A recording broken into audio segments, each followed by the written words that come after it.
Above the testing floor, the sterile lighting flared a violent, shadowless white. It triggered our autonomic defenses immediately. My bioluminescent crest snapped into distress yellow without my permission. I tried to suppress the display, but a glance around the cadet, holding pen, offered a bleak comfort. We were all flashing the same color. Every cadet from 80 different species was broadcasting pure terror. The elimination tests were designed to break us. 200 years of testing history. 14,000 cadets, 0 perfect scores. You didn't beat the Vorathan examiner's 5-stage gauntlet. You just survived it. Then she walked in. Rhea, a human female, small by our standards. Her breathing slow and measured. A low, rhythmic vibration spilled from her throat. She was humming. The preliminary scans were chaotic. The security grid logged a powdery white cylinder in her pocket. Calcium carbonate, a primitive writing implement of 0 tactical value. The system ignored it. Instead, the alarms flagged her oral hygiene brush as a potential boring weapon. It classified her cleaning paste as an industrial-grade corrosive. On the observation deck, the Vorathan examiner watched her. His 12-faceted compound eyes tracked a dozen cadets simultaneously. His predictive models had never failed. I will be completely honest with you. Every single one of us thought she was going to die in the first room. We were the ones who should have been afraid. Test 1 was a multivariable spatial puzzle. The rest of us projected complex holographic models, calculating vectors and risk probabilities with frantic speed. Rhea simply stood there. She tilted her head. 40 seconds ticked by. Then she walked to the console and solved it by approaching the sequence backward, flipping the logic entirely. The Dorvey telepath stationed beside her attempted a passive emotional read during her maneuver. He dropped to his knees, his motor control severed entirely, his nervous system overloaded by thousands of simultaneous cognitive threads weaving casually through her mind. Test 2 escalated to biological contamination. We deployed environmental suits and remote handling protocols to isolate the virulent sample. Rhea picked it up. She used her bare hands. The containment alarm shrieked, washing the chamber in pulsing red light. A second later, the system went silent. The threat was gone. Her natural dermal acidity had neutralized the sample on contact.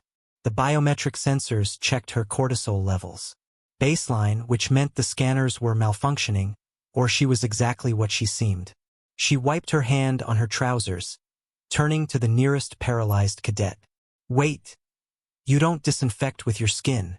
My crest cycled through 6 colors in 2 seconds. Test 3 was the environmental endurance chamber. We watched from the staging area as the temperature plunged to sub-zero. The Paley cadet beside her went completely rigid, his elastic tissue locking up in a pure trauma response.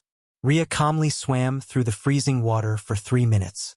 She voluntarily contracted her muscles to suppress the shivering. The sound of her humming grew louder, vibrating against the frost-choked glass. Test 4 was chemical analysis. The examiners disabled all digital systems. The remaining cadets froze in panic without their tools. Rhea reached into her pocket. She pulled out the powdery white cylinder, the calcium carbonate.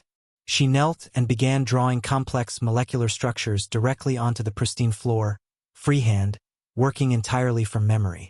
While manipulating a complex joint specimen, she whispered to herself, "It's not broken, it's just dislocated." The analysts scrambled to verify the crude white lines against our 2 million credit holographic suite.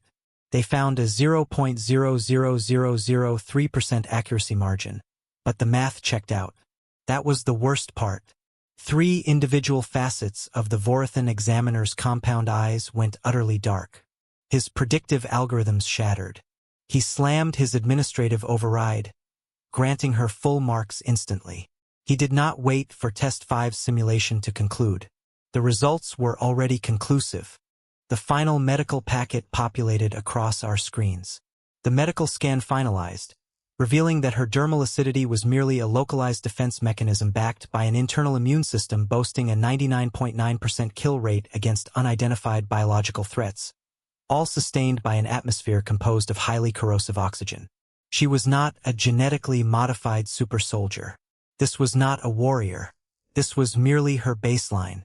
She was just a biochemistry student on a research grant. The calcium carbonate stick now rests in the Academy's restricted testing archive, permanently sealed and classified as an analog computation device. My medical appeal to artificially dim my crest was officially denied. The testing chamber is empty now. Yet, in the silent corridors, that gentle, rhythmic vibration still lingers in the cold.